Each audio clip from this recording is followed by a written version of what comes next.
pertanyaan saya, apakah saudara itu disuruh bercerita sebuah fakta kebenaran yang dia suruh ungkap? Apakah saudara itu disuruh bercerita tentang sebuah kebohongan, rekayasa? Ini saya tanyakan kepada saudara untuk ketegasan, dan saudara sudah disumpah. Untuk kebohongan, Pak? Untuk kebohongan. Iya. Dari mana saudara tahu bahwa itu adalah kebohongan yang disuruh cerita? Iya, karena banyak Pak Nazar itu suruh kita ya semuanya bohong. Kalau begitu, itu cek yang saudara tanda tangani, yang kemudian ya memang saudara tadi tidak tahu daripada ditulis itu. Apakah itu sebuah kebenaran atau sebuah kebohongan juga?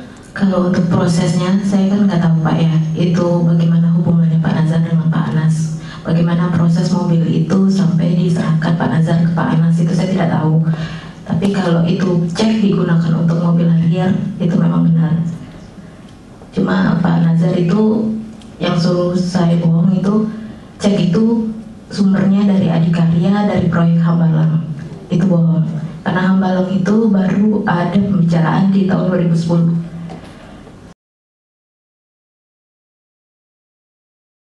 Tadi Ibu sampaikan Pak Nazar dapat BAP ya? Iya. Ibu tahu dari mana dapatnya? Nggak tahu ya saya, pokoknya teman saya itu sampai kita sampai takut. Takut kenapa? Iya, karena dia pegang BAP kita. Oh. Ada yang diancam? Ya kita diancam.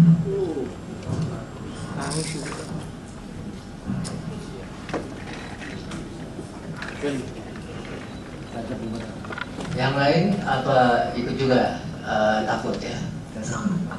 Sama ya?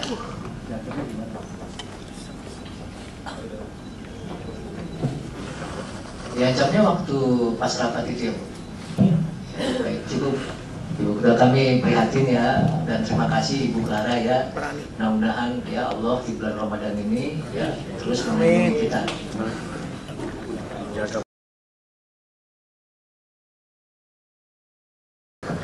Tahu saudara saksi, siapa yang punya otoritas mengeluarkan uang di anugerah atau di permain? Siapa? Siapa? Saudara saksi disumpah. Siapa yang punya otoritas mengeluarkan uang? Siapa?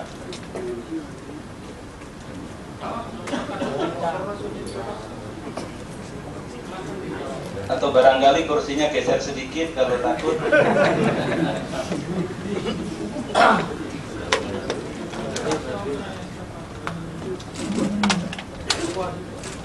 Siapa? Saudara saksi? Pak Nasar dan Bu Neneng. Pak Nasar dan Bu Neneng.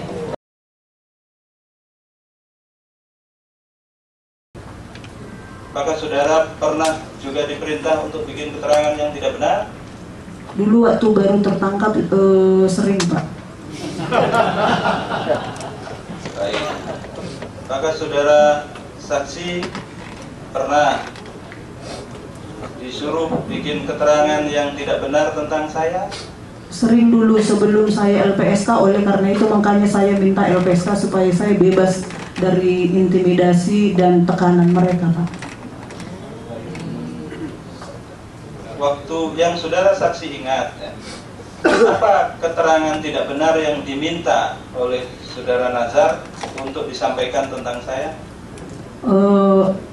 Waktu saya sudah di Pondok Bambu, saya sering masih rutin didatangin, termasuk Pak Nasir juga, Pak Hasim, orang-orang karyawan. Mereka selalu kalau datang selalu lolos dari portir Pondok Bambu, selalu lolos handphone atau AAN.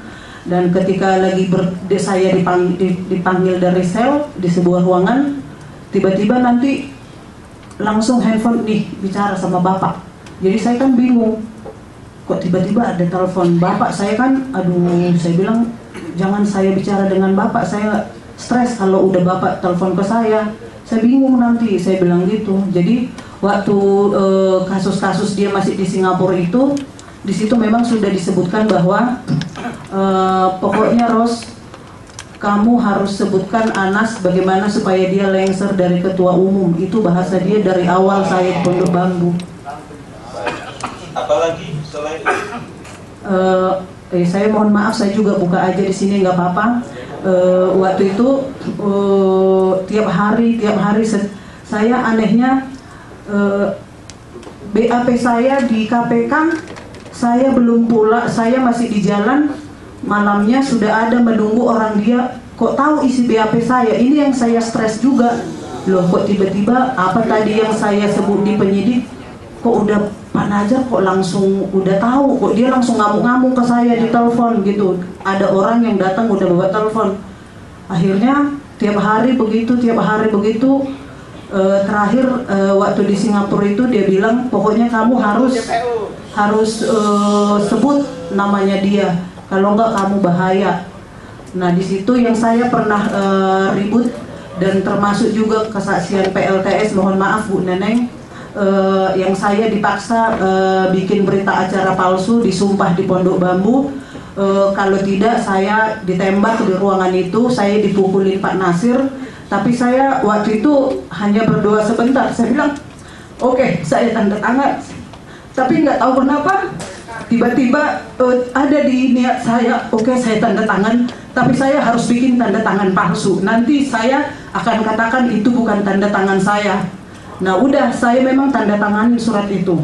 Dan besokannya lagi, ada lagi, setiap hari saya harus dibuat BAP-mu nanti seperti ini, seperti itu. Saya bilang, kalau tiap hari saya berbohong, suatu saat saya juga nggak sanggup. Saya nggak ingat kalau saya sebelum-sebelumnya sudah bohong. Saya bilang, yang mana yang harus saya pegang? Sebentar Bapak bilang saya begini, besok begitu. Saya juga bisa gila, saya lama-lama ngikutin Bapak. Saya memang pernah berantem seperti itu.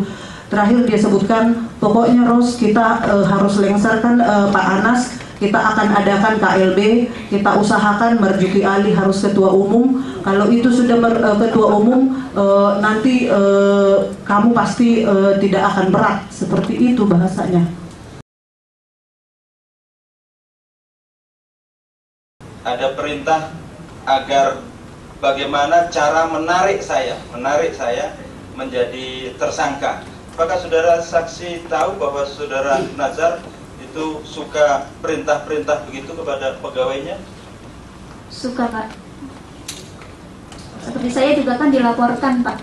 Saya dilaporkan oleh Gerhana Sianipar pemalsuan tanda tangan karena saya udah tidak sejalan lagi sama Pak Nazar. Setelah Gerhana Sianipar keluar dari lingkarannya Pak Nazar, Gerhana Sianipar minta maaf ke saya karena melaporkan saya.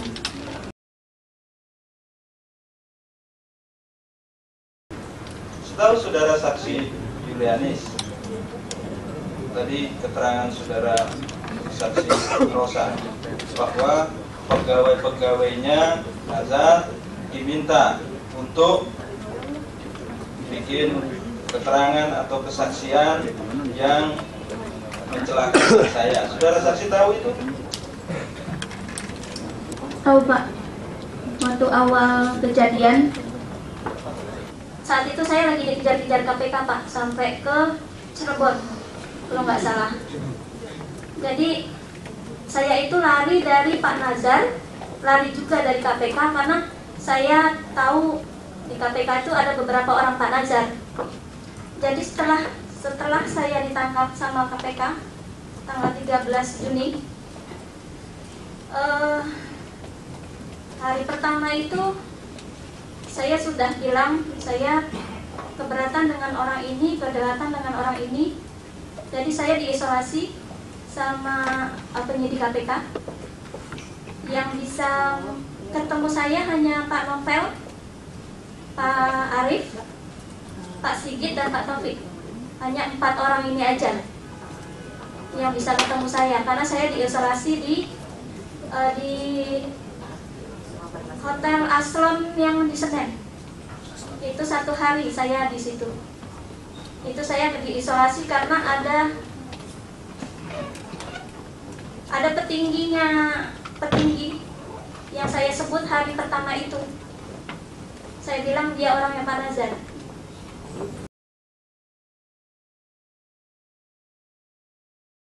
Kenapa saudara ingin pisah dengan Pak Nazar waktu itu? Kan saudara diminta ke Singapura.